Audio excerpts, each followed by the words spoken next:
नमस्कार। स्वागत है doctor H M Patil sir.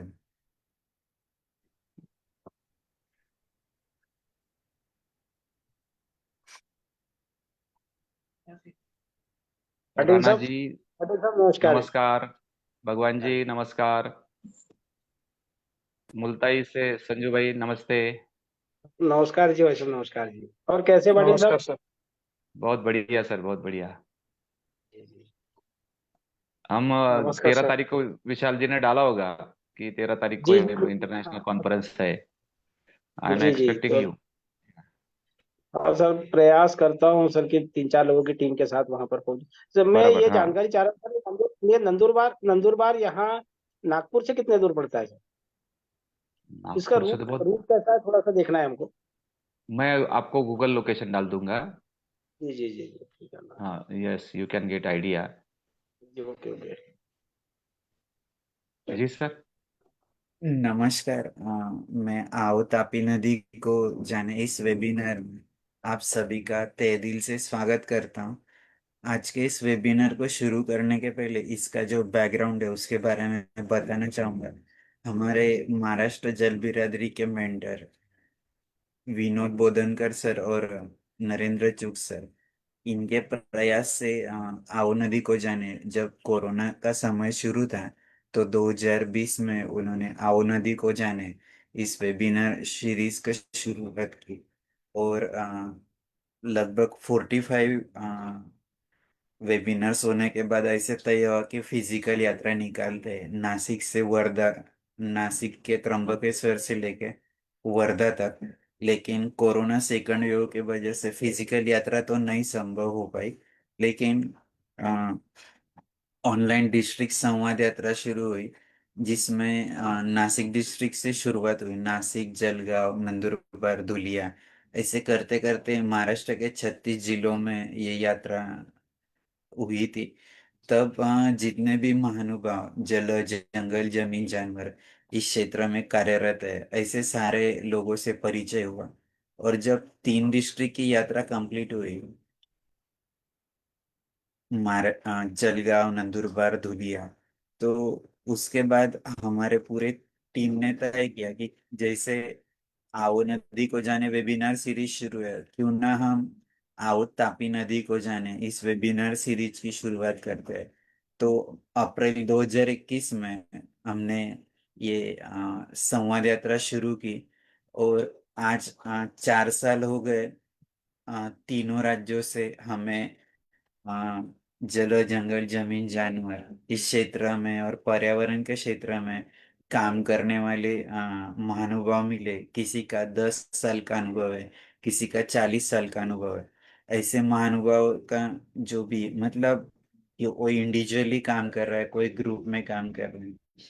जैसे आर्ट ऑफ लिविंग हो, गायत्री परिवार हो, इसके अलावा सूरत प्रोजेक्ट, मिशन 500 करोड़ लीटर, भूजल वारकरी, ऐसे अलग अलग ग्रुप्स हमसे जुड़े कि जिनका जमीन के ऊपर बहुत बड़ा काम है।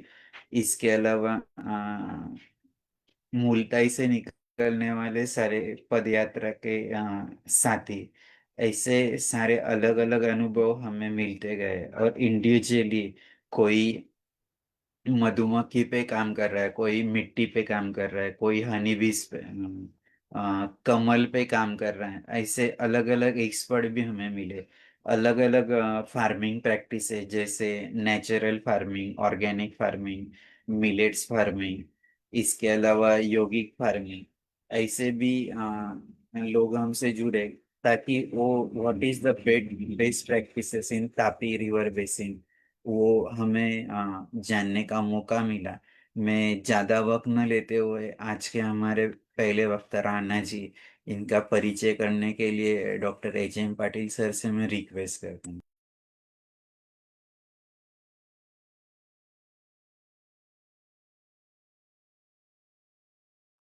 Doctor H M Patil sir.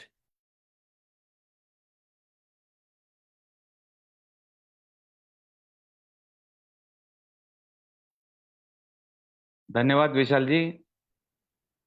आज के इस वेबिनार में आओ तापी नदी को जाने, इस यात्रा में हम एक नए अध्याय को जोड़ने जा रहे हैं। हमारे नंदरूपा अमलेर तहसील के जलगांव जिले के भिलाली गांव के रहने वाले राणा जी राजपूत, जो 20 एकड़ की खेती में विष मुक्त खेती का प्रयोग कर रहे हैं।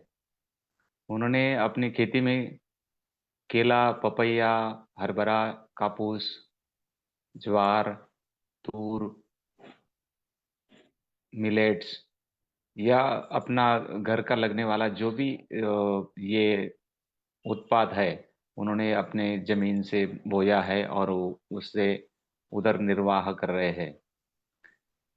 अपने गांव में खेती में गावरान गाय, मतलब देसी गाय, और उनके साथ में ये सेंद्रिय खेती का अनोखा प्रयोग करने वाले राणा जी राजपूत हमें एक बार धोंडाईचा में एक पुरस्कार समारोह में मिले।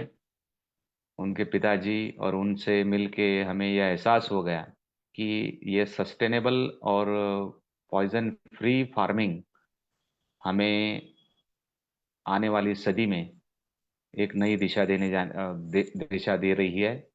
इसीलिए हमने राणा जी राजपूत को आज के इस वेबिनार में आमंत्रित किया है। सिर्फ 34 साल की उम्र में वो हमारे यहाँ के खानदेश के सभी किसानों के एक आदर्श बन के उभरे हैं। मैं राणा जी राजपूत से आग्रह करूंगा कि वो अपने अनुभव हमारे साथ साझा करें। राणा जी राजपूत। धन्यवाद सर जी। मेरा आवाज आ रहा है सर? जी सर, वेलकम। जी, आप सभी को मेरी ओर से खूब खूब नमस्कार, राम राम। आओ तापी नदी को जाने इस यात्रा में एच.एम. पाटिल सर, आपने मुझे इस अवसर पे बोलने का मौका दिया, इसलिए मैं आपका बहुत शुक्रगुजार हूँ। और मेरे जो अनुभव है मैं आपको अच्छी तरह से साझा कर सकूं। तो मेरा नाम है, मैं अपना परिचय आप सभी को कर देता हूँ। मेरा नाम राणा जी जय सिंह राजपूत। मैं मेरा गांव भिलाली, तहसील अमलनेर, जिला जलगांव। मेरी पढ़ाई तो गांव में ही हुई है 12वीं तक। उसके बाद मैंने जिले में अपना ग्रेजुएशन कंप्लीट किया था, बैचलर ऑफ बिजनेस मैनेजमेंट में। तो उसके बाद मैंने नासिक और पुणे में जॉब किया।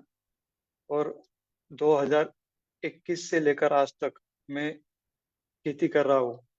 2020 में जो कोरोना आया था, कोरोना काल में आप सभी को तो पता है कि अ, नौकरियों का क्या हाल था। तो उसमें ही मेरी नौकरी चली गई। तो मैं गांव की ओर आ गया। खेती थी घर की 20-25 एकड़। तो खेती है इसलिए तो मैं गांव में आ गया था। तो गांव में आने के बाद हर एक किसान गांव में तो रासायनिक खेती ही कर रहा था। मैंने सोचा मैंने पढ़ाई की है तो उसका कुछ राणा ना जी, कुछ तो। 1 मिनट आपका वीडियो ऑन कीजिए ना, सॉरी टू डिस्टर्ब, ताकि ओके सर। या ओके। सभी देख सकें। हाँ, अभी ओके। बात कीजिए। हाँ जी। तो 2021 से मैं खेती करने लगा। तो 2021 से लेके 2 साल तक मैंने रासायनिक खेती किया था। तो रासायनिक खेती में जो रासायनिक खेती के दुष्परिणाम है वो हमें नजर आ रहे थे। तो मैंने सोचा कि अभी कुछ अलग करते हैं। विषमुक्त खेती करने की मैंने अभी प्रयास करने का चालू किया था। तो मेरा संपर्क मेरे गुरुजी ज्ञानेश्वर कापसे जी, इनसे हुआ। तो ज्ञानेश्वर कापसे जी विषमुक्त खेती को 15 साल से मार्गदर्शन करते आ रहे हैं। तो उन्होंने उनसे संपर्क करने के बाद उन्होंने मुझे निवासी ट्रेनिंग के लिए आमंत्रित किया था। तो उनका एक निवासी ट्रेनिंग करके मुझे अनुभव हुआ कि विषमुक्त खेती, जैविक खेती इसके फायदे और रासायनिक खेती के दुष्परिणाम कितने हैं, वो मुझे वहाँ पे जानने को मिले। तो मतलब कैसा है, एक कुछ नया करने के लिए हमें कुछ कोई गुरु मिलता है, तो उस गुरु की उंगली थामकर, हाथ थामकर मैं भी आगे बढ़ रहा हूँ। तो पिछले 3 साल से मैं कंटिन्यू विष मुक्त खेती कर रहा हूँ। 3 साल से मैंने पूरे 20 एकड़ में एक दाना रासायनिक खत का इस्तेमाल किया नहीं है। पूरा का पूरा जैविक खेती, गौ आधारित खेती, और जो स्प्रे भी करते तो उस स्प्रे में भी मैंने रासायनिक केमिकल का कुछ इस्तेमाल नहीं किया है, और उसका रिजल्ट अभी मुझे देखने को मिल रहा है। तो मेरा जो खेती है उसकी ताकत बढ़ गई है। तो ऐसे मेरा अभी प्रयास चल रहा है।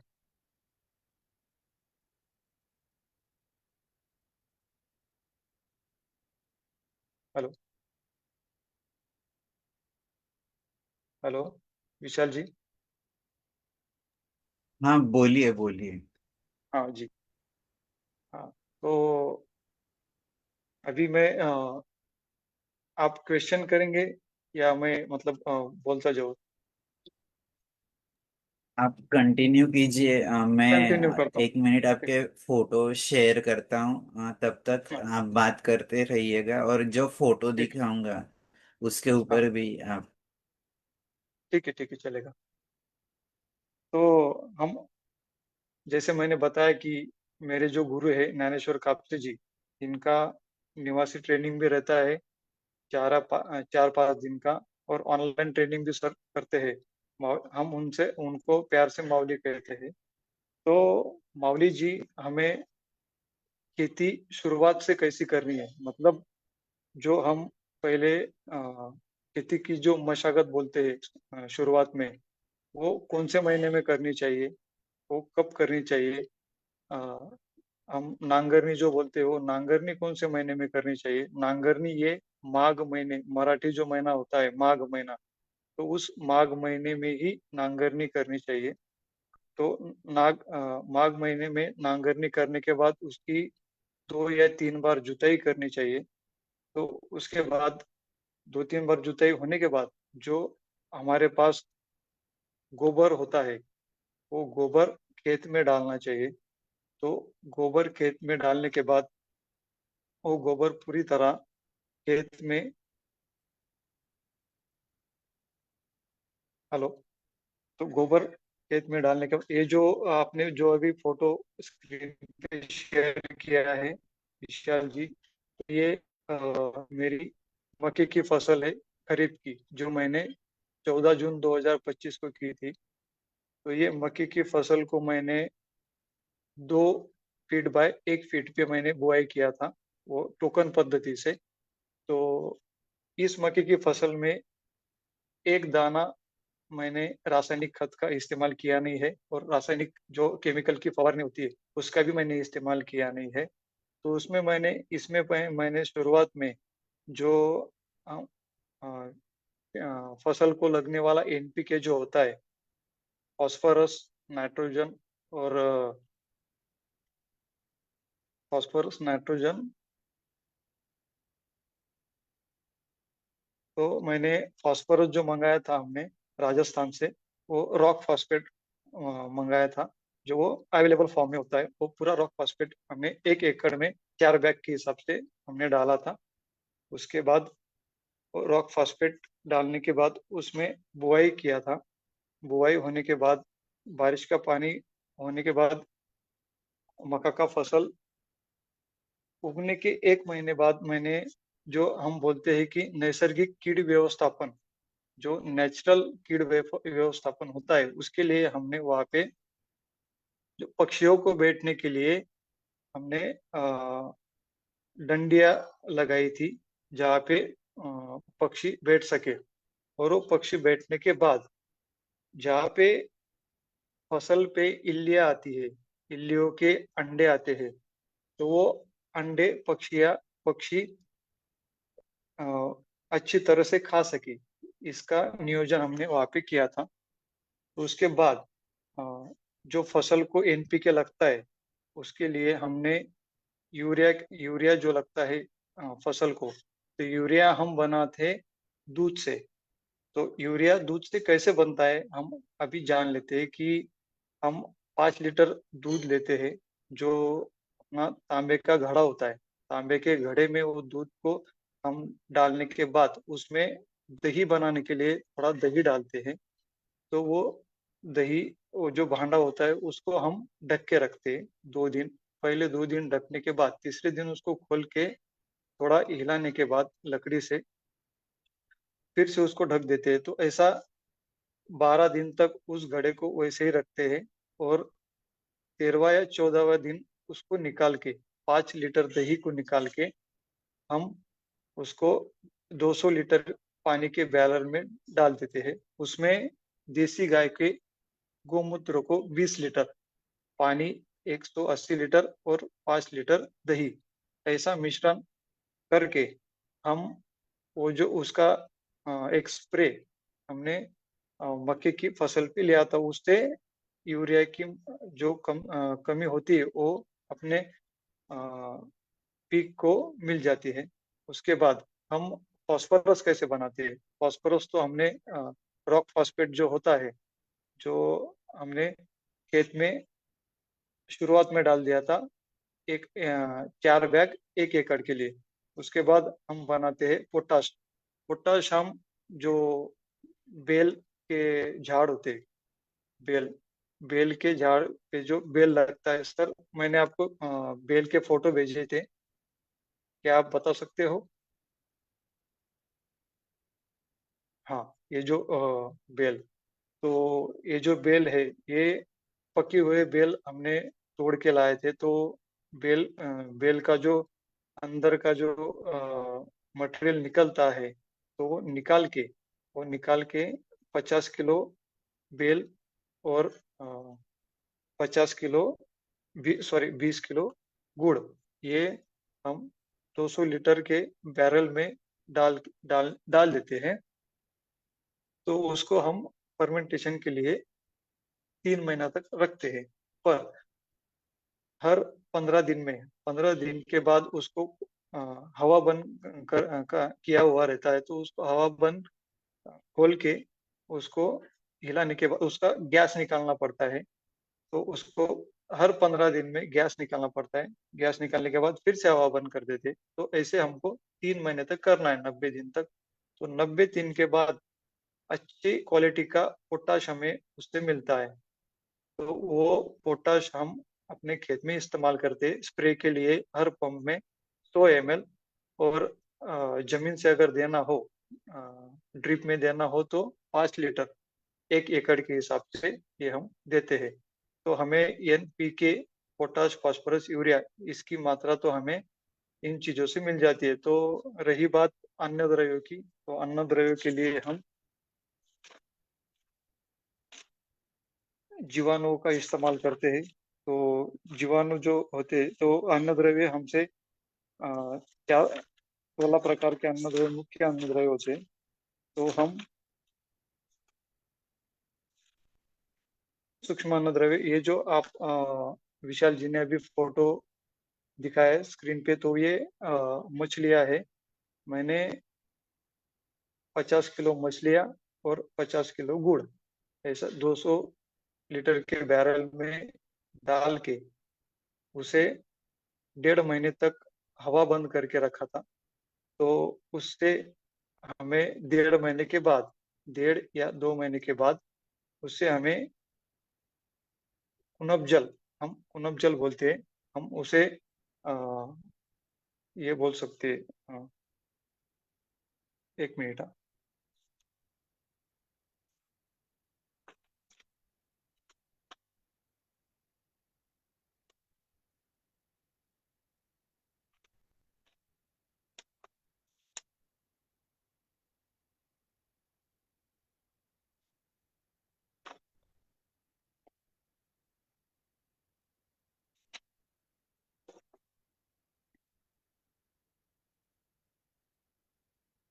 फोलिक एसिड, फोलिक एसिड हम इसे कहते हैं। तो फोलिक एसिड का इस्तेमाल हम हर एक पिक जो फसल होती है उसमें कर सकते हैं। तो फोलिक एसिड से क्या होता है, जो हमारी उपज पे अपना जो पीक आता है तो उस पे फ्लोरिंग का अच्छा काम करती है। उसके बाद जो पीक का जो क्वालिटी होता है वो पीक जो अपने पीक का क्वालिटी सुधरता है, उसमें ग्रीनरी अच्छा आता है, जो फल लगता है फल का साइज और फल की शाइनिंग अच्छी आती है। तो इसे इस्तेमाल करना कैसे है, तो जो कुनब जल होता है उसको स्प्रे के लिए सिर्फ 3 या 4 ml पर लीटर ये हम स्प्रे के लिए इस्तेमाल कर सकते हैं। और अगर हमें जमीन से देना हो पानी के साथ तो पानी के साथ दे सकते हैं या ड्रिप से दे सकते हैं। तो ड्रिप के लिए हमें 1 एकड़ के लिए 2 लीटर पानी में 200 लीटर के बैरल में डाल के उसे हम ड्रिप में दे सकते हैं। तो ऐसे हर एक प्रकार का जो रासायनिक प्रोडक्ट है जो खेत में अभी लोग इस्तेमाल कर रहे हैं, तो हम हर एक प्रोडक्ट जैविक विषमुक्त पद्धति से बना के खेत में दे सकते हैं। जो पारंपरिक खेती थी वही हम अच्छी तरीके से कॉस्ट कम करके हम कर सकते हैं और अच्छा उत्पादन हम ले सकते हैं। मैंने जो केला किया था पिछले साल, तो केला भी मैंने पूरी तरह 100% विष मुक्त किया था। और जो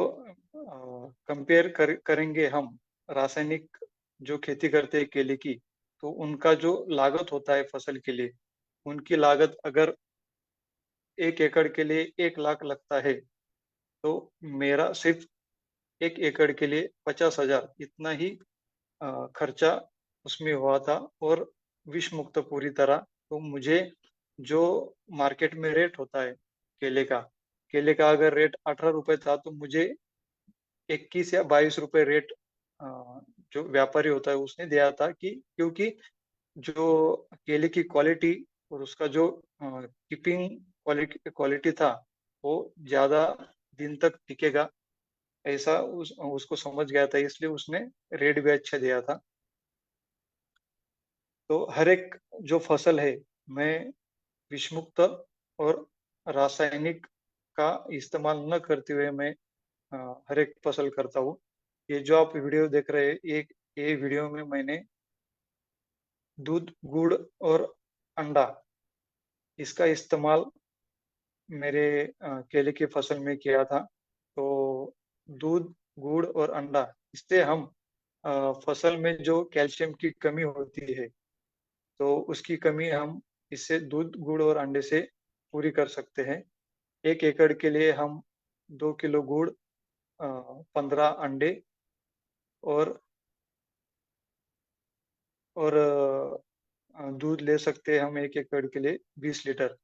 तो ऐसा ये तीनों चीजों को एक साथ करने के बाद उसको पानी में डाइल्यूट करके हम 1 एकड़ में हर प्लांट को 200 ml दे सकते हैं। या अगर ड्रिप से देना हो तो ड्रिप में हम इसकी मात्रा हम 200 लीटर में डाल के 1 एकड़ के लिए दे सकते हैं। तो ये जो फसल मेरी आप देख सकते हो, ये तुअर की फसल है। तुअर को भी पूरी तरह विष मुक्त हमने किया है। तो तुअर की ये हम पहली कटिंग कर रहे थे, इसका ये वीडियो है। तुअर हम जो बोलते हैं मिश्र खेती, तो मिश्र खेती में मैंने तुअर में उड़द और मूंग मूंग की फसल किया था, क्योंकि उड़द से जो नाइट्रोजन की कमी होती है फसल को, तो वो उड़द से नाइट्रोजन की फसल दूसरे फसल को पूरी की जाती है।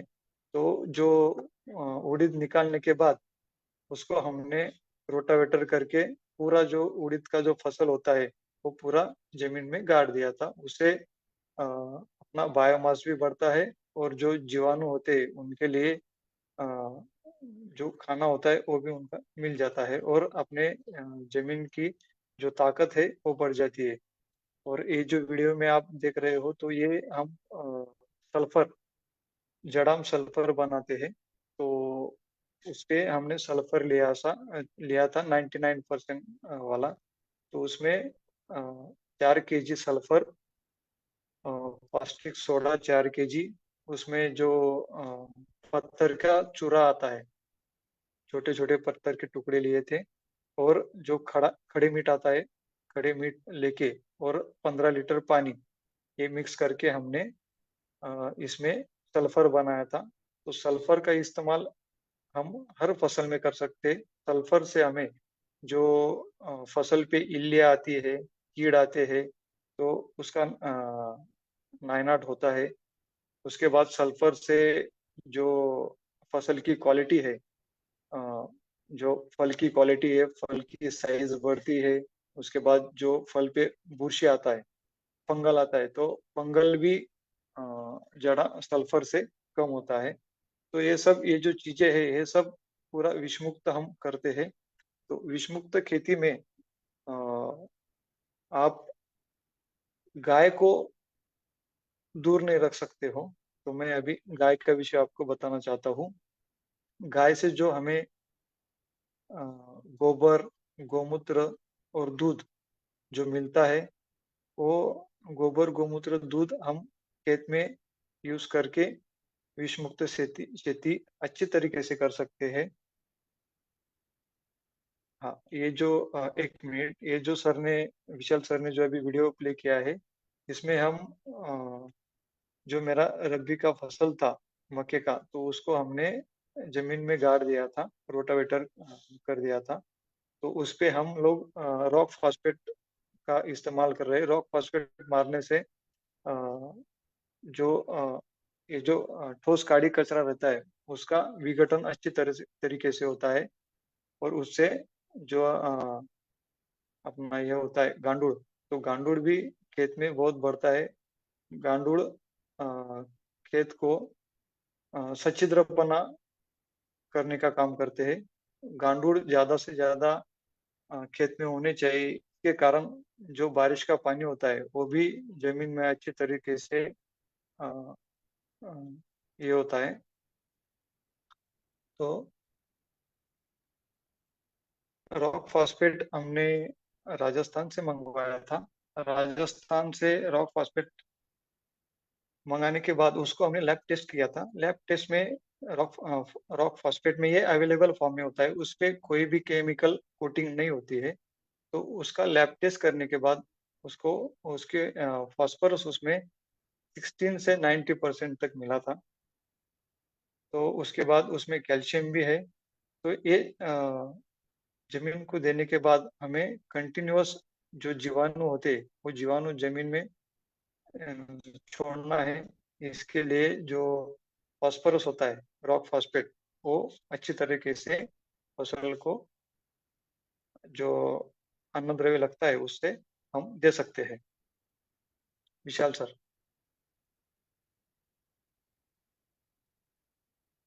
हेलो। बोलो राणा जी। हाँ सर। तो ये थी सारी जानकारी। अगर आपको कुछ प्रश्न होंगे तो आप पूछ सकते हो, मैं आंसर देने के लिए तैयार हूँ।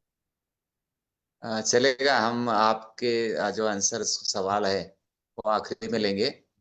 अ, इसके बाद में धन्यवाद राणा जी। अ, इसके बाद धन्यवाद में सर। Welcome sir, welcome. दूसरे जो वक्ता है हमारे आदरणीय कृषि भूषण भगवान भाई इंगोले जी।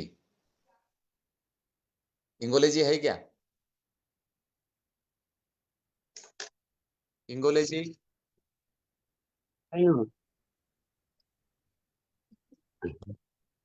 हाँ सर, मैं हॅलो. द्यावं लागतं त्या टॉपिक नुसार ते बदलत जातील, परंतु अशा प्रकारचे नमस्ते इंगोले जी। मला हाँ काय वाटतं नमस्ते सर. की आमच्या basic हाँ सर, आपण रेडी आहात? हाँ आप सर, रेडी है? हाँ सर, रेडी है. तो मैं आओ तापी नदी को जाने इस वेबिनार के दूसरे वक्ता, इस कड़ी के कृषि भूषण भगवान भाई इंगोले जी का परिचय करने यहाँ खड़ा हूँ।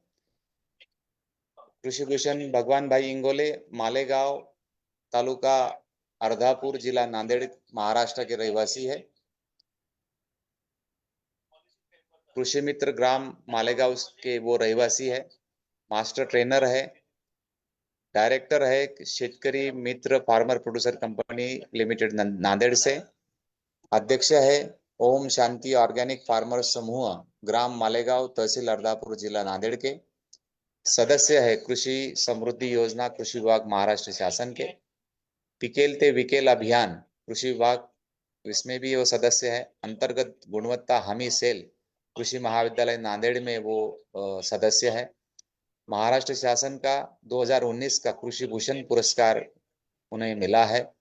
कृषिनिष्ठ पुरस्कार जिला परिषद नांदेड़ से भी उन्हें नवाजा गया है, तथा जीवन गौरव पुरस्कार टीचर्स क्लब रुग्णालय नांदेड़ की ओर से उन्हें नवाजा गया है। एग्रोवन कृषि समाचार पत्र की ओर से स्मार्ट युवा किसान पुरस्कार भी उन्हें मिला है। अपनी 20 एकड़ खेती को गौ आधारित शाश्वत यौगिक खेती का उन्होंने मॉडल बनाया है। शेतकरी मित्र, कृषि औजार बैंक, ट्रैक्टर हमारा, डीजल आपका, ड्रोन से स्प्रे करना आदि वो सेवाएं देते हैं। अपने warehouse, grading cleaning unit उन्होंने शुरू किया है। Training centre, lab to lab, farmers lab बनाया हुआ है। कृषि निविष्टाएं, ट्राइकोडर्मा, बीजोत्पादन, बीज प्रक्रिया, कृषि उपज का ग्रेडिंग, पैकिंग, विपणन, मधुमक्खी पालन आदि उन्होंने कार्य किया है। लगभग इन गतिविधियों से उन्होंने 10,000 किसानों को लाभान्वित किया है। ऑर्गेनिक खेती का अलग बाजार उन्होंने अपने यहाँ खोला है। आदरणीय प्रधानमंत्री जी के निमंत्रण पर उन्हें खेती की प्राकृतिक यौगिक हल्दी पाउडर उनके किचन तक पहुंचाई है। महाराष्ट्र शासन की ओर से आपके सभी प्रयासों का, आपके सभी एफर्ट्स का बहुत अच्छा सा सम्मान हुआ है।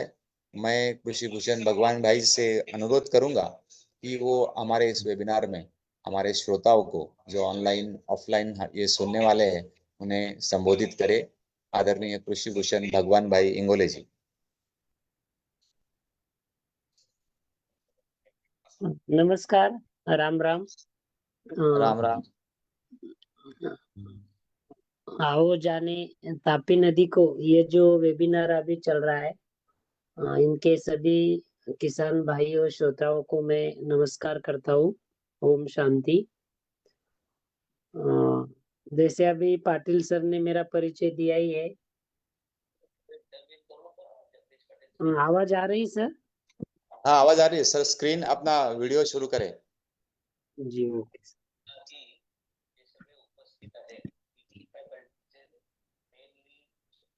हाँ सर। नमस्ते सर। हाँ नमस्ते।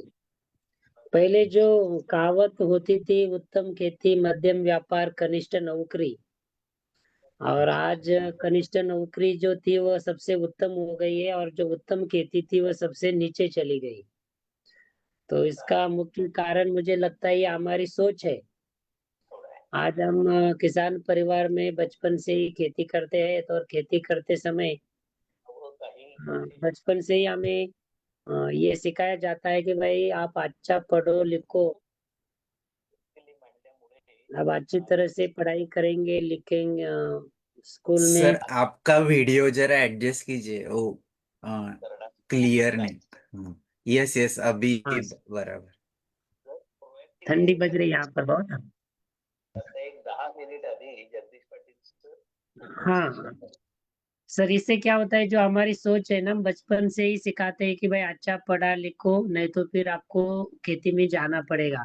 तो ये बचपन से ही सोच पड़ गई कि खेती करनी है तो इसमें पढ़ाई लिखाई करने की कोई जरूरत नहीं पड़ेगी। और इस वजह से उसी में से मैं निकला, और भाइयों से मैं सबसे छोटा था। और बचपन से हमें सिखाया गया है कि ज्यादा उत्पादन आप निकालेंगे, आपकी आमदनी बढ़ेंगे, आपका अच्छा होगा। और ज्यादा उत्पादन लेने के लिए हम क्या करते हैं, बहुत सारा केमिकल फर्टिलाइजर किसान अपने खेती में डालता है, और हमने भी वैसे ही डाला।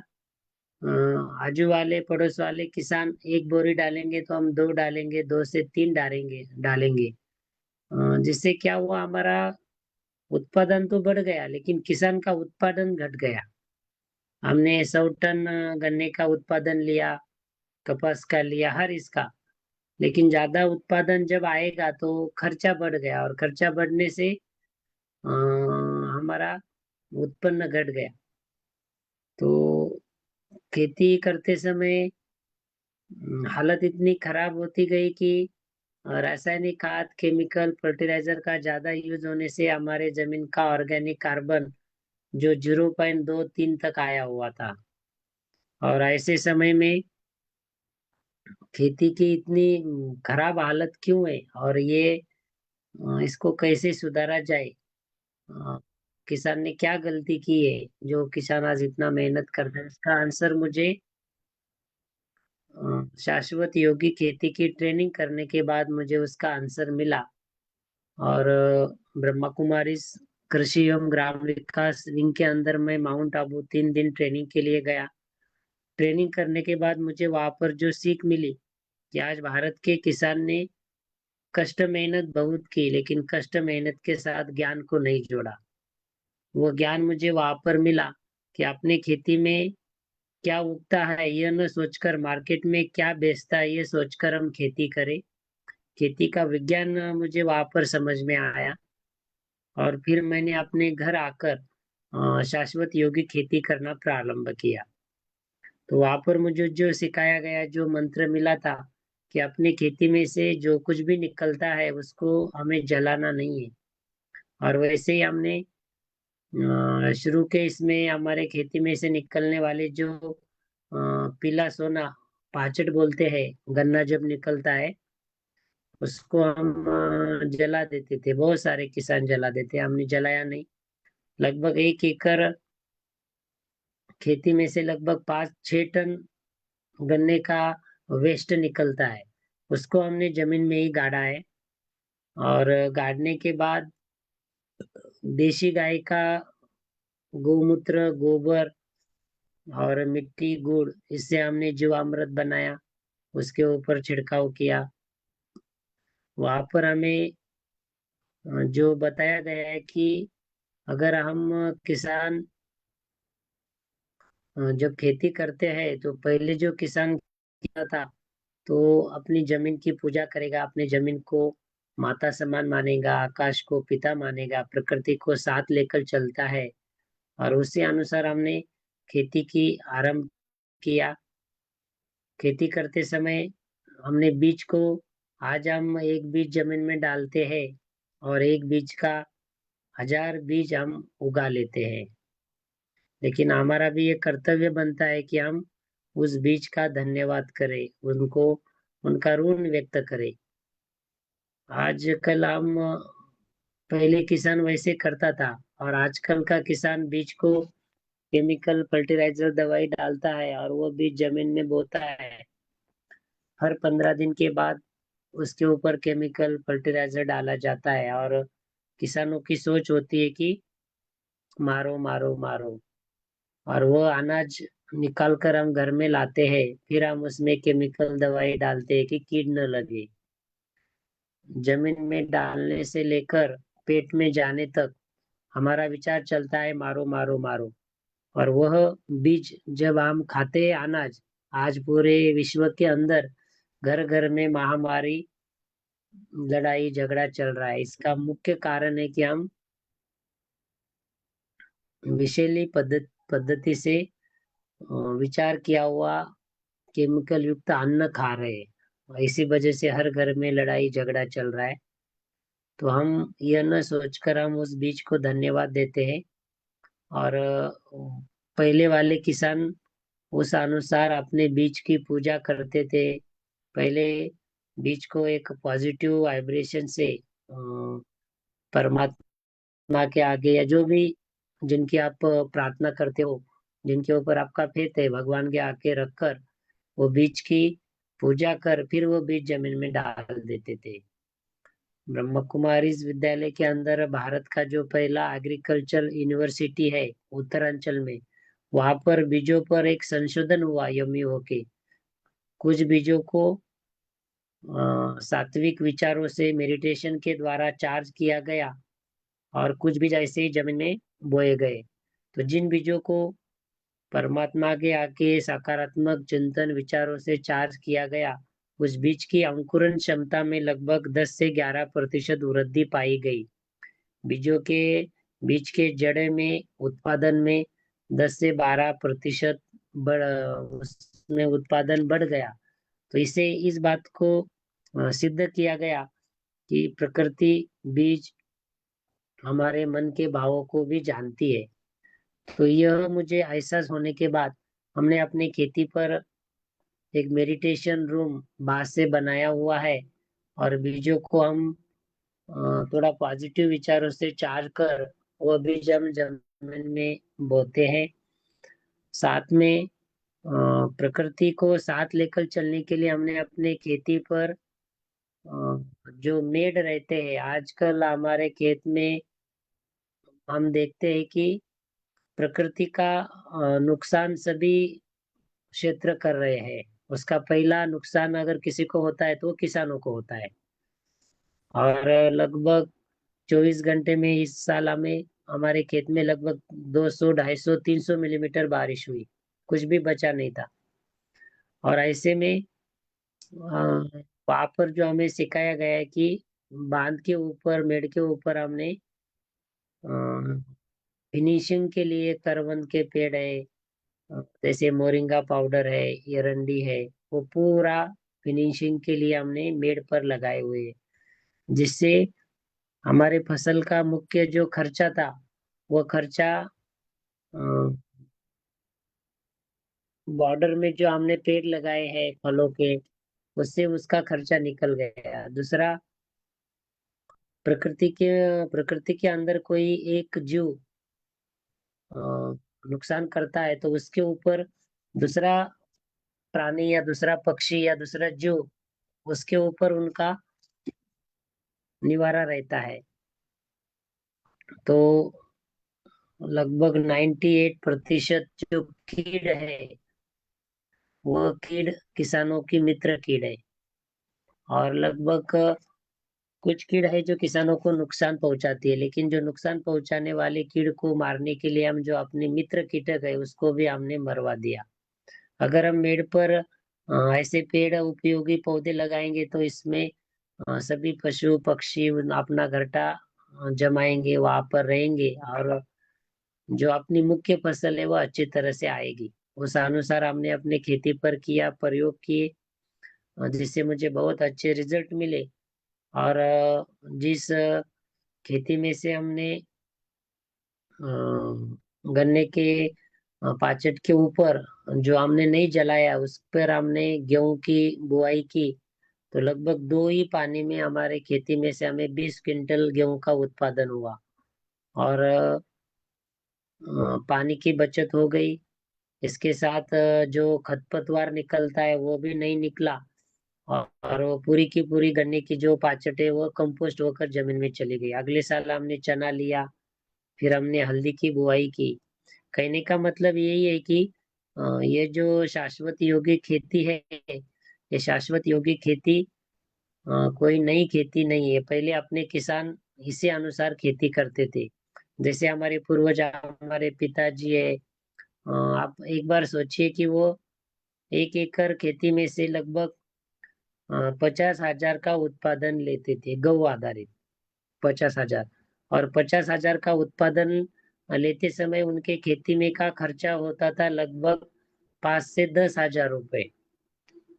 5 से 10 हजार उनका खर्चा होता था और निवल प्रॉफिट होता था 40,000 रुपए। और आजकल हम जो किसान खेती कर रहे हैं, हम इतनी बड़ा बहुत सारा खर्चा करते और हमने बीज मंगवाए, खाद मंगवाए, केमिकल फर्टिलाइजर मंगवाया और हमारा उत्पादन बढ़ा बढ़ा के हमने 1 लाख रुपए का किया। 1 लाख रुपए का उत्पादन हमने कपास की खेती में से लिया। लेकिन 1 लाख रुपए का उत्पादन लेने के चक्कर में हमारा खर्चा लगभग हो गया 70 से 80 हजार रुपए और हमारा निवर प्रॉफिट हुआ 20 हजार।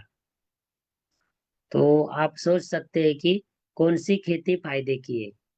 जो गौ आधारित पहले वाले किसान करते थे, जिसमें उनका खर्चा 10 हजार होता था, उनका उत्पादन 50 हजार का होता था, निवल प्रॉफिट 40 हजार। और आजकल हम 1 लाख रुपए का उत्पादन लेते हैं तो हमारा खर्चा 80 हजार तक जा रहा है, निवल प्रॉफिट हो रहा है 20 हजार। तो ये किसान भाई को थोड़ा सोचना चाहिए कि कौन सी खेती फायदे की है।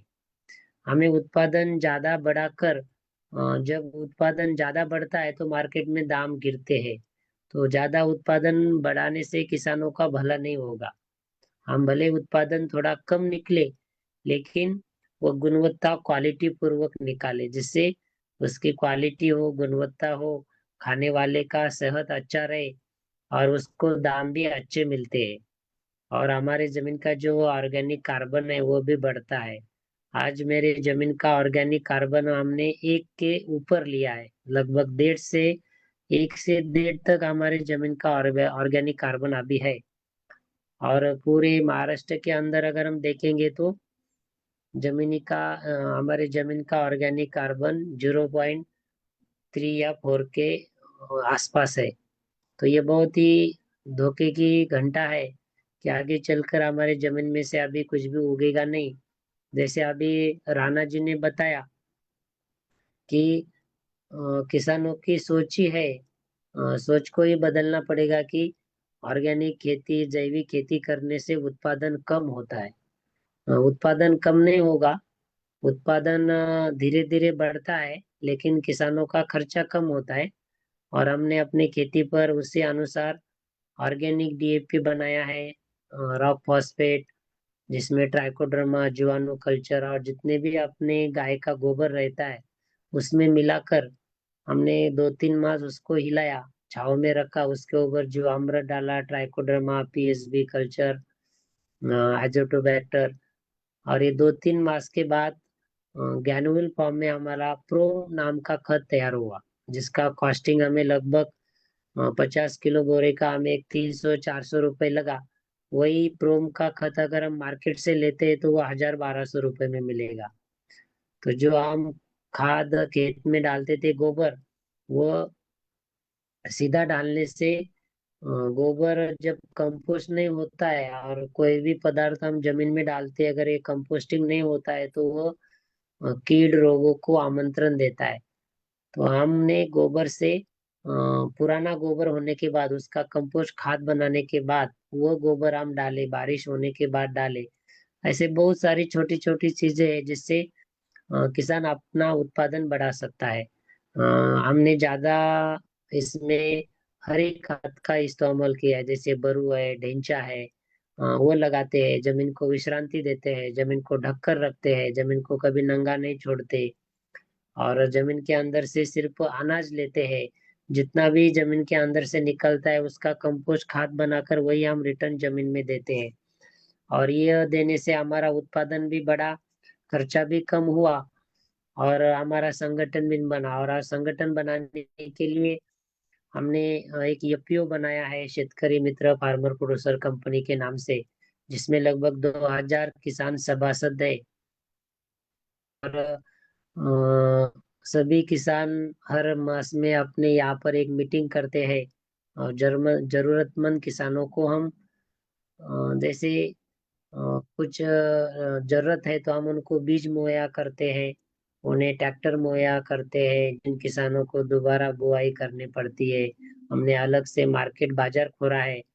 और जिन किसानों का उत्पादन आता है उसका हम कोई भी कमीशन न लेकर उसका माल आगे बढ़ाना चाहते हैं, जिससे बीच में कोई भी बिचौली नहीं बचता है। जैसे हमारे यहाँ पर हमने लगभग हर साल 15 से 20 टन ऑर्गेनिक हल्दी हम पूरे विश्व के अंदर भारत भर में बेचते हैं। अगर हम मार्केट में हल्दी का भाव देखेंगे तो आज 14-15 हजार रुपये क्विंटल है। उसके ऊपर अगर हम प्रक्रिया करेंगे, पाउडर बनाएंगे और वो सीधा ग्राहकों तक पहुंचाएंगे तो लगभग 300 रुपये पर केजी हमें रेट मिलते हैं। और भारत के पद्म भूषण डॉक्टर विजय भटकर सर जी, इनके मार्गदर्शन पर पुणे में भी हमने एक अलग से बाजार खोला है और उनके मदद से बहुत सारी हल्दी हमें वहां तक जाती है। हल्दी के साथ साथ हम गन्ने से गुड़ बनाते हैं और बांध पर लगाया हुआ मोरिंगा पाउडर वो भी हम बनाते हैं, जो पेशेंट के लिए जिनका शुगर ज्यादा है, जिनका जॉइंट पेन में तकलीफ है, जिनमें कैल्शियम की कमी है, तो वो इससे कैल्शियम की मात्रा भी पूरी हो जाती है। कहने का मतलब है कि किसान अपनी उपज खुद निकाले, उसकी मार्केटिंग करे और उसकी वैल्यूज बताए, तो ग्राहक इस तरफ आएंगे और किसानों को भी अच्छी आमदनी मिलती है। और ये हम अनुभव से कहते हैं। तो किसान इस तरफ आए, ऐसी खेती करे और प्रकृति को साथ लेकर चले, क्योंकि फसलों के अंदर भी आजकल हमारी जो जमीन है, अगर हम मेडिटेशन करते हैं, सकारात्मक चिंतन करते हैं, संगीत लगाते हैं, तो डॉक्टर जगदीश चंद्र बोस ने भी कहा है कि आज किसान परेशान, टेंशन में, उनका मनोबल गिर चुका है।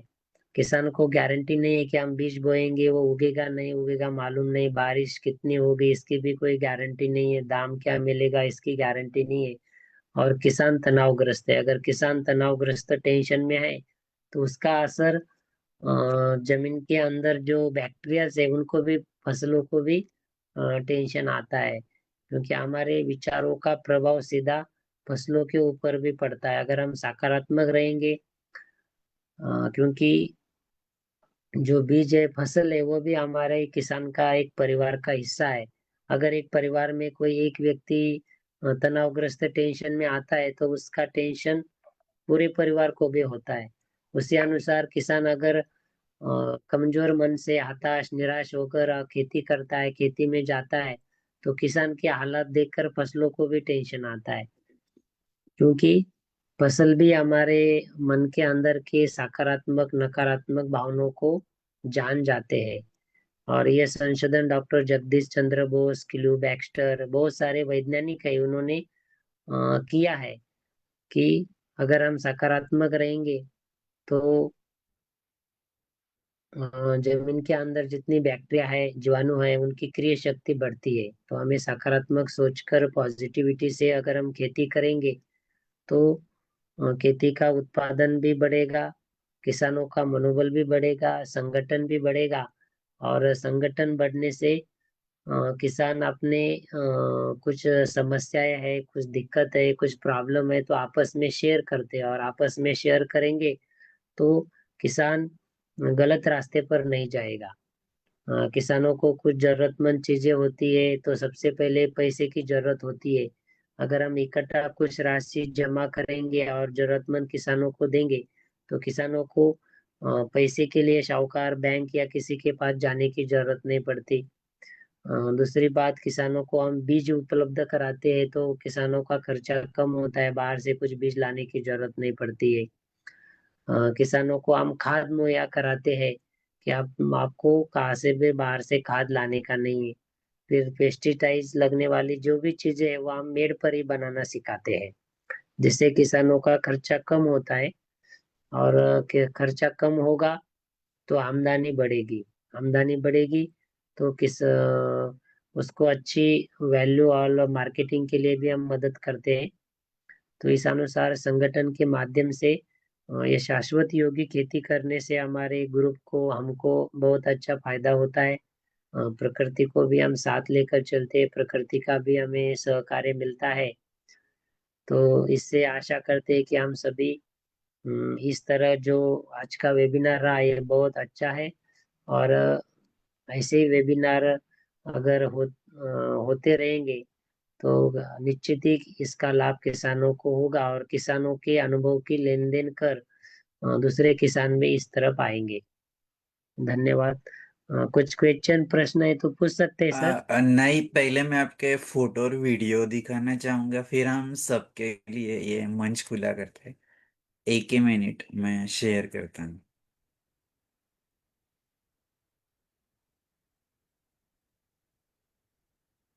स्क्रीन पर दिख रहा है? हाँ सर।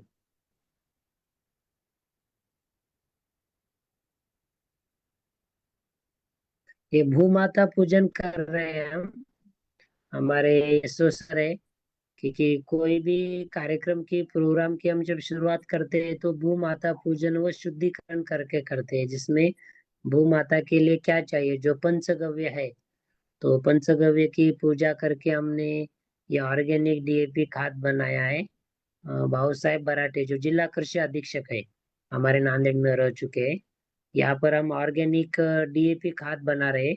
जेसीबी के माध्यम से हमने रॉक फॉस्फेट, जीवाणु कल्चर, जैसे स्लरी हमने बनाई। इसमें शुगर फैक्ट्री का जो मॉलिसिस आता है उसमें गोबर मिलाकर, रॉक फॉस्फेट मिलाकर हम ऑर्गेनिक डीएपी खाद बना रहे हैं। आगे लीजिए। ये हमने बांध के ऊपर जो हमारे कृषि संचालक है पूना के, वो अपने मेड़ के ऊपर आए थे और हम गन्ने की खेती, जो हम एक बीज, एक डोला पद्धति से हम गन्ने की खेती कर रहे हैं और इसमें हम बीज प्रक्रिया करके लगाते हैं। यह अपना योगी खेती का फार्म है। यहाँ पर किसान आते हैं और वहाँ किसानों की एक बैठक होती है। कुछ नया नया तंत्रज्ञान एक दूसरों को हम देते हैं जिससे किसानों को अ, मदद मिलती है। यहाँ पर आप देख सकते हैं कि जो हरी खाद है,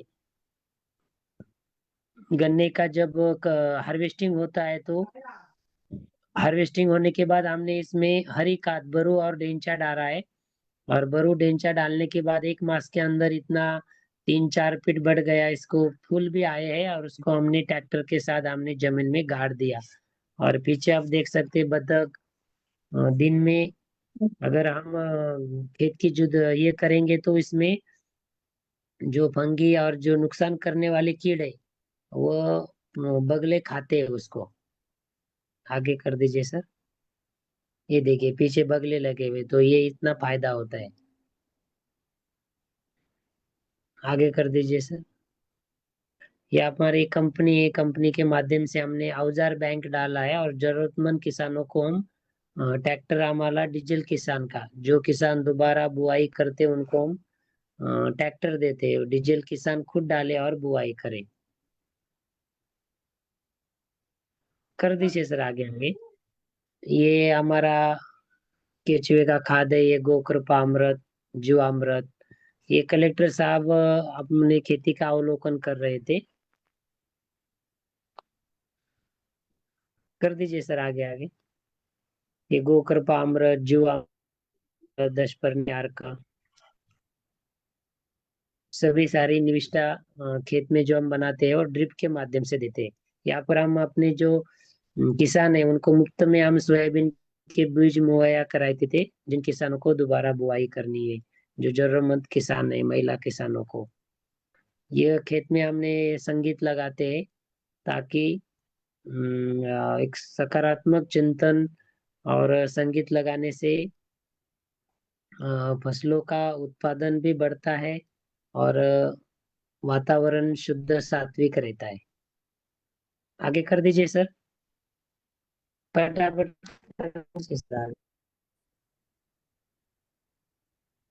ये हमने बीज प्रक्रिया कर रहे थे और ये तुअर की फसल है। जो इतनी बड़ी तुअर को कुछ भी हम डाले नहीं, खाली जो हमारा 10 और बीच में इसमें हमने मूंग और उड़द लिया था।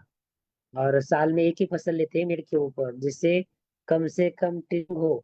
और एक बार अगर 1 साल के अंदर मेड़ के ऊपर फसल लेने से आपका जो हार्वेस्टिंग का खर्चा है वो कम हो जाएगा, टिलिंग करने की जरूरत नहीं पड़ेगी। इसमें हमें लगभग 15 क्विंटल तुअर का उत्पादन हुआ था। आगे लीजिए। ये हमने मेड़ के ऊपर खाद बनाई वाली है। आगे लीजिए। आगे आगे कर दीजिए सर। कर दीजिए आगे।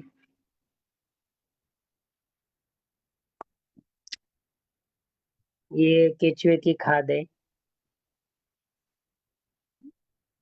ये हम पीला ध्वज लगाते हैं खेत के अंदर, जिससे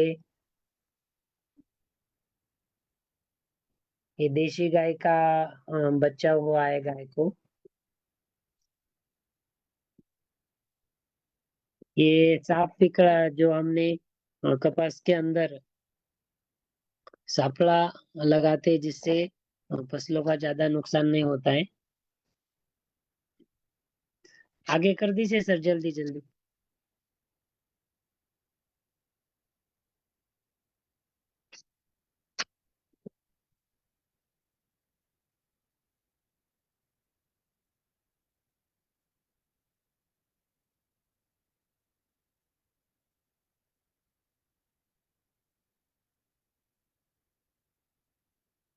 आगे आगे कर दीजिए सर।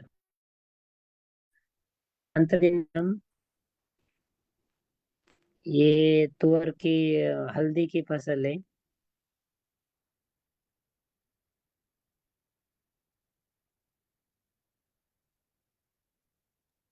एक वीडियो है। हाँ सर, हाँ। ये बायोगैस है, जिससे गाय के गोबर गोमूत्र से केचुए की खाद बनाते हैं।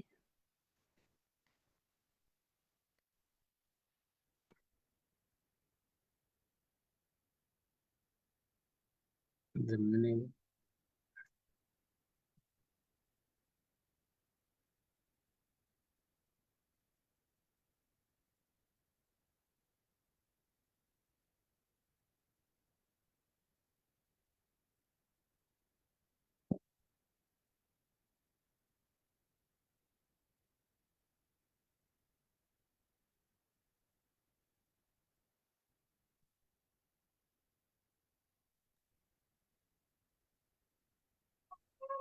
दोनों वीडियो थे, लास्ट वाले वो भी दिखा है जो आपने अभी भेजे।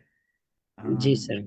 सर, बहुत ही बढ़िया है आपका एक्सपीरियंस। मुझे एक बताइए, मैं जानना चाहूँगा जरूरी कि जैसे कि आपने शुरुआत में केमिकल फार्मिंग से शुरुआत की, और आपने कहा कि आपने ट्रेनिंग लिया प्रजापिता ब्रह्म कुमारी का यौगिक फार्मिंग का, तो आपको ऐसा क्यों लगा कि I have to shift to यौगिक फार्मिंग, मुझे इस तरीके से करना है? आपको ऐसा महसूस कैसे हुआ, और आप इस प्रक्रिया में कैसे जुड़ गए, उसके बारे में थोड़ा सा एक्सपीरियंस शेयर कीजिए, ताकि आ, लोगों तक वो मैसेज जाए। जैसे शुरू में हम केमिकल खेती करते थे तो हमारा खर्चा बहुत बढ़ गया था और हमारे हेल्थ के बहुत प्रॉब्लम आ गए थे। हमारे गांव में लगभग 4-5 घर के अंदर एक एक दो दो पेशेंट कैंसर के मरीज हुए थे। और उनकी हालत देखकर कुछ समझ में नहीं आ रहा था कि क्या करे, खेती करे या खेती छोड़े। और ऐसे बुरे समय में जब हम वहां पर गए और जो वहां पर हमें जो ज्ञान मिला कि खेती का विज्ञान क्या है और हम खेती कैसे करें, अपना खर्चा कम कैसे करें, और खेती में अगर हम मेडिटेशन कर, अगर सकारात्मक विचारों से सकारात्मक चिंतन से अगर हम खेती करते हैं, तो खेती के अंदर जो भी पशु पक्षी या जो भी बैक्टीरिया है उनका मनोबल बढ़ता है और इनकी मदद हमें मिलती है। और ये अनुभव मुझे बहुत अच्छे लगे। और फिर वहां से आने के बाद इसका प्रयोग अपने अपने खेती पर किया। और खेती पर करने से उनके बहुत अच्छे हमें रिजल्ट मिले। सबसे पहले तो हमारा मनोबल बढ़ गया, जो भी नकारात्मक भावनाएं चिंतन विचार या जो भी व्यसन होते थे किसानों के व्यसन छूटते गए, किसानों का मनोबल बढ़ गया और प्रकृति से भी किसानों को मदद मिलने लगी। और ये प्रयोग बहुत अच्छा है। इसका एक एग्जांपल हम देता हूँ कि अ, हमारे यहाँ पर जो वहाँ पर हमें सीख मिली जियो और जीने दो की। तो मई मास के अंदर हम जब ड्रिप बिछाए थे खेती के अंदर, और वो बीज को काटने के लिए जो कुछ ऐसे पशु पक्षी थे तो वो तिब्बत के ड्रिप को काट कर पानी पीते थे, और जिससे वो बहुत बड़ा नुकसान हो रहा था। और आजू बाजू वाले किसान उसमें केमिकल डाल के या दवाई डालकर वो पशु पक्षी को मार रहे थे। और हमें तो सिखाया गया है कि भाई हमें जियो और जीना है, हमें मारना नहीं है। तो हमने इसके ऊपर एक सैल्यूएशन निकाला, और जहाँ जहाँ पर ड्रिप से पानी निकलता है वो पानी के नीचे हम प्लेट लगाए, थाली, जिससे वो पानी थाली में गिरकर फिर नीचे जमीन के ऊपर जा रहा था।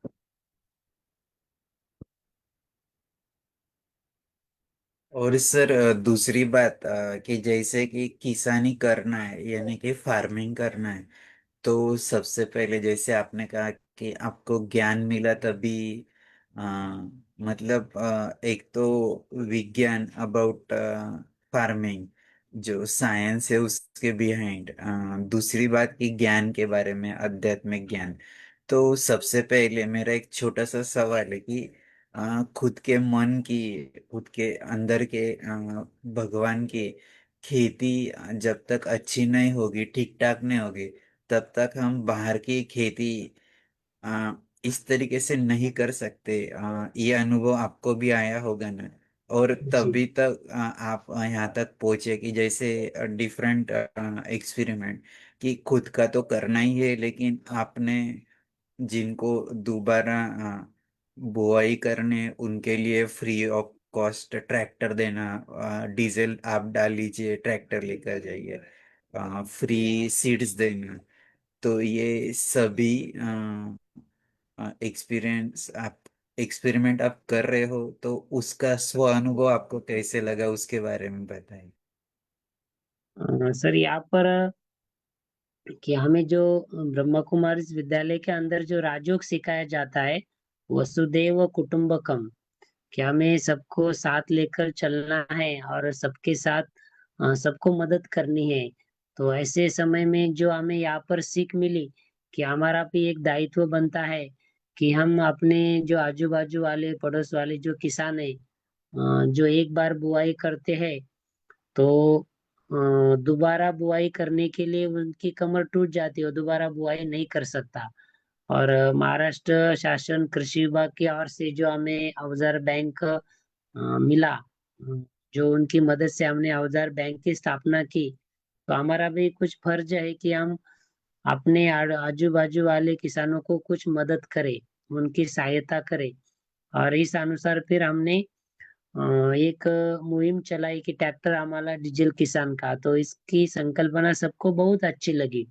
और ये संकल्पना महाराष्ट्र भर से हमें फोन आए कि भाई ट्रैक्टर हमें वहाँ भेज दीजिए। मैंने कहा ट्रैक्टर तो हमारा 15-20 किलोमीटर से आगे नहीं जाएगा, लेकिन हमारे जैसे कई सारी कंपनियां हैं और कई सारी इंडस्ट्रीज है, कई सारी फैक्ट्रियां है जो इस माध्यम से किसानों को मदद कर सकते हैं। वो किसानों को मदद करने के लिए आगे आए बुरे वक्त में, क्योंकि किसान सबको अन्न खिलाता है। अगर किसान नहीं खिलाएगा, किसान खेती नहीं करेगा, तो लोग क्या खाएंगे। तो हमारा भी फर्ज बनता है हर एक का कि हम किसानों को मदद करें। और ये संकल्पना सबको अच्छी लगी, और फिर महाराष्ट्र भर में कई सारी कंपनियां किसानों की मदद के लिए आगे आई।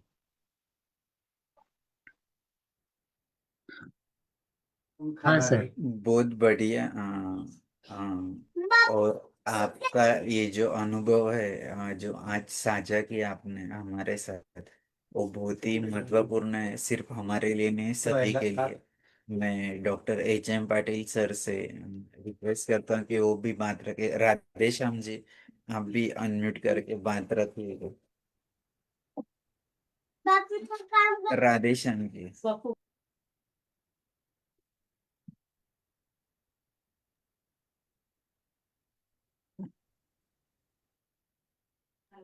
बोलिए डॉक्टर राधे श्याम जी। हाँ आ रही है आवाज। हाँ, आ रही है। हाँ कैसे भाई जी ने बहुत दोनों किसानों ने बहुत अच्छे अच्छे अनुभव अपने सुनाए हैं। और सही में बहुत बातें कुछ प्रैक्टिकल नई नई हमेशा सीखने को मिलती है।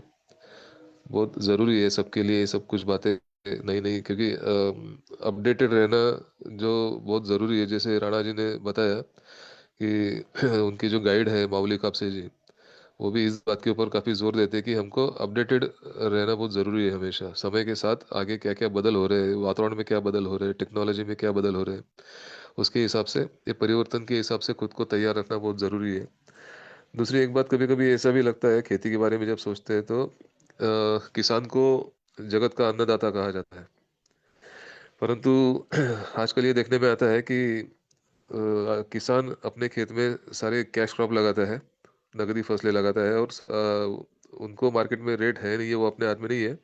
लेकिन अपने घर के लिए लगने वाला सारा अनाज वो मार्केट से बाजार से खरीद के ला रहा है। तो जो जगत का अन्नदाता है वही अगर अपना अपने घर के लिए लगने वाली सारी चीज़ें अगर बाजार से खरीदता है, अनाज या सब्जियां बाजार से खरीद के लाते हैं, तो फिर उनको किसान कैसे कहें हम। तो जैसे व्यापार जैसा हो गया, या फिर एक जैसे लॉटरी जैसे हो गया, आज इस बारी ये करके देखते हैं, इस बारी ये लगा के देखते हैं, मिल गया तो मिल गया, गया तो गया। तो इसके लिए थोड़ा सा ये मंथन किसानों ने थोड़ा करना चाहिए। जैसे हम भी जिस तरीके से खेती कर रहे हैं, हमारी सोच जो पहले थी हमने भी बदली कि पहले हम बेचने के लिए खेती करते थे और अभी हम खाने के लिए खेती करते हैं। तो ये छोटा सा शिफ्ट आने से हमारे जीवन में और खेती में बहुत बदलाव आया है। जैसे भगवान भाई जी ने भी कहा कि भाई सोच को बदलो, बदलना ज़रूरी है। तो अभी हमारी रबी फसल की बुआई चालू है। तो इसमें हम लोग 10 गुंठे, 12 गुंठे, 14 गुंठे ऐसे अलग अलग थोड़े थोड़े क्षेत्र में, अभी सबसे बड़ा क्षेत्र जो है गेहूं का है।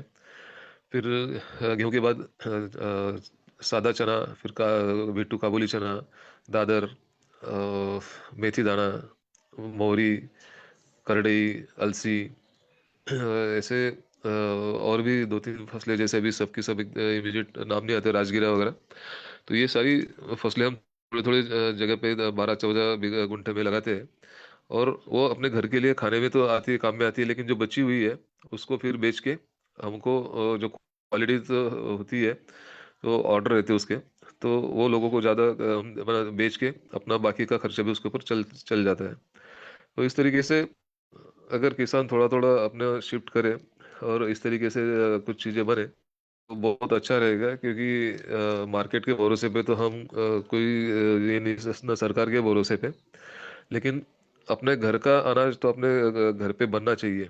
ये बहुत ज़रूरी है, क्योंकि आज बाजार से हम लोग लाके जो कुछ खा रहे हैं, इसमें हम क्या खा रहे हैं हमको खुद को पता नहीं है। तो क्या मिलावट की क्या क्या चीज़ें होती है, सब अभी सब जगह जाहिर हो रही है। कुछ मालूम पड़ती, कुछ नहीं भी मालूम पड़ती, लेकिन बहुत फॉल्स प्रैक्टिसेस इतनी ज़बरदस्त बढ़ गई है। तो हम अपने घर के लिए तो खाना खुद बनाना चाहिए, और जो बचेगा वो बेचना चाहिए। और ऐसा करने से हम खेती भी अपने पाँव पे खड़ी रहेगी, रिस्क भी कम होती है। क्योंकि कहते हैं मैनेजमेंट में कि अगर आपको अंडे संभाल के रखने हैं तो एक टोकरी में रखने के बजाय 4 टोकरी में अगर रखे तो ज़्यादा अच्छा होगा। क्योंकि अगर एक आध टोकरी गिर भी जाती है तो बाकी 3 टोकरी के बच जाते हैं। तो इस तरीके से हमारी फसलों में अगर विविधता होगी, तो कोई करंट से अगर कोई फसल, एक दो फसल अगर फेल हो भी जाती है, तो बाकी फसलों में हम अपना जो है घर मतलब सारे ज़रूरतें पूरी कर सकते हैं। तो इस बात के ऊपर भी अगर किसान सोचे तो बहुत अच्छा होगा।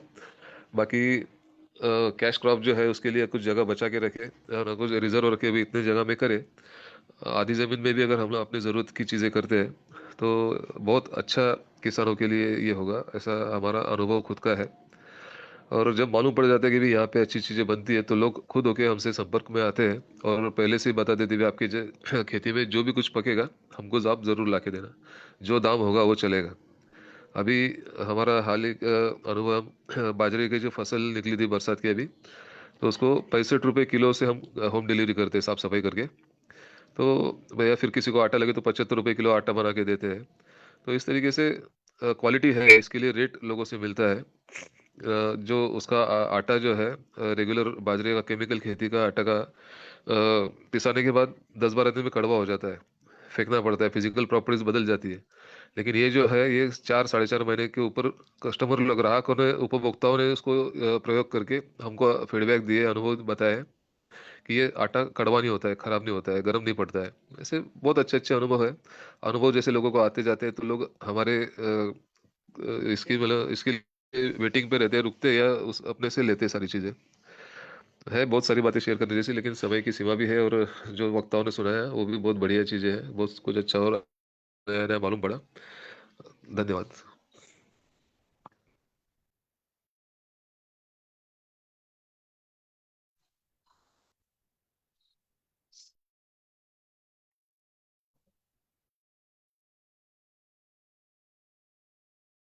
हेलो विशाल जी, हाँ बोलिए आवाज सर। आवाज आ रही मेरी? हाँ आ रही आ रही। आज के दोनों वक्ताओं ने अपनी खेती को हमें पुरानी जो हमारी पज, खेती की परंपरा है उस परंपरा की ओर ले जाने का, और उससे आधुनिकता की कैसे जोड़ दे सकते हैं, भाईचारा और एक दूसरे का सहयोग से कैसे हम खेती कर सकते हैं, ये कृषि भूषण भगवान भाई और राणा जी ने हमें बताया है। ऐसे कई फार्मर्स हैं कि जो कैश क्रॉप की खेती करते हैं, लेकिन वो उदास है, ये मार्केट के कारण हो या उसके क्वालिटी के बारे में हो। जैसे अभी राधेश्याम मुंदड़ा जी ने बताया कि हम खुद के लिए खेती करना आप सीखना चाहिए। ऐसे बहुत सारे हमारे किसान भाई है जो अभी अभी भी क्रॉप कैश क्रॉप के लिए हमारी फसल उगाते हैं। दूसरों के लिए ये फसल उगाना, कैश क्रॉप पैसों के लिए करना, ये थोड़ा सा रिवाइव होना जरूरी है। तो मैं मेरा अनुभव बताता हूँ। जैसे मैं नंदुरबार जिले के रिमोटेस्ट डिस्ट्रिक्ट में रहता हूँ, प्लेस में दड़गांव में रहता था। वहाँ से हमारे जो आदिवासी बांधव है, उनसे मेरा हमेशा का संपर्क था, आना जाना था। तो उनसे मैं सब्जी लाया करता था, सब्जी अनाज जो भी है। तो we are almost healthy due to their non poisonous food. लेकिन उधर भी ऐसा हो गया अभी, वो लोग भी कैश क्रॉप के आदी हो गए हैं। और दूसरा मतलब फर्टिलाइजर, पेस्टिसाइड्स वगैरह यूज करने में बढ़ चढ़ के कर रहे हैं। वहाँ बहुत सारी कंपनियां, उनके दुकान वहाँ पे खुल गए हैं।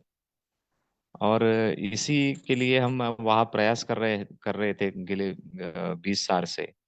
ये पारंपरिक बीज जो है वो लोग अपने खेत में लगाए। लेकिन उसका जो स्पीड है वो बूस्ट नहीं हो रहा है। लेकिन हमारे जो नीचे के पहाड़ के नीचे जो समतल भाग पे रहने वाले लोग हैं, वो अभी आजकल काफी अवेयर होने लगे हैं। ये अवेयरनेस बढ़ने की जरूरत है। और इनमें से आप जैसे आइडॉल राणा जी और भगवान भाई ये काम बखूबी से आगे ले जा सकते हैं, यही मुझे आशा है। और आप इस वेबिनार में आए, इसीलिए आपका तहे दिल से शुक्रिया, धन्यवाद। राणा जी, आपकी भी बात रखिएगा। हाँ सर, मैं आखिर में यही कहना चाहता हूँ कि हम जो खेती कर रहे हैं, हम खेती को हम ऐसा बोल सकते हैं कि जंतुनाम जीवनाम कृषि। तो हम खेती करते समय जंतु, हर एक जीव, प्राणी और जो वातावरण है, निसर्ग, उसका हम समतोल रख के जब हम खेती करते हैं, तो एक हम देव का काम कर रहे हैं, भगवान का काम कर रहे हैं। तो भगवान भी हमारे साथ आकर काम करता है और हमें हमेशा पॉजिटिव और फायदा ही करके देते हैं। तो ऐसे ही जो किसान है, किसान भाई, तो उन्होंने विश्व खेती और रासायनिक खेती में अंतर जानना चाहिए और रासायनिक खेती के दुष्परिणाम जानने चाहिए और जैविक शाश्वत खेती के जो फायदे है वो जान के धीरे धीरे शाश्वत खेती और जैविक खेती के खेती को बढ़ावा देना चाहिए। तो आओ तापी नदी को जाने इस यात्रा में डॉक्टर एच.एम. पाटिल सर, आपने जो हमें हमारे मनोगत व्यक्त करने के लिए जो मंच हमें आपने दिया, तो इसके लिए आपका बहुत बहुत धन्यवाद। राम राम। धन्यवाद राणा जी। भगवान भाई, आपको कुछ आखिरी कुछ समराइज करना है तो आप जरूर कीजिएगा, अनम्यूट करके। सर धन्यवाद। आज का वेबिनार मेरे को बहुत अच्छा लगा और आपके साथ जुड़कर ऐसे वेबिनार में हम पार्टिसिपेट भी होंगे और अपने विचार अनुभव एक दूसरे के साथ जब शेयर करेंगे तो इससे किसानों को मदद होगी। और आज हमारे मार्गदर्शक जो राधे श्याम जी भाई है, उन्होंने भी कहा कि अभी हमें सोचना चाहिए कि हम खेती बेचने के लिए नहीं लेकिन अपने परिवार के लिए, खुद के लिए करें, और इसकी अभी बहुत जरूरत है और किसान इस तरफ आएंगे। आप सभी का बहुत बहुत धन्यवाद। Thank you. धन्यवाद भगवान भाई।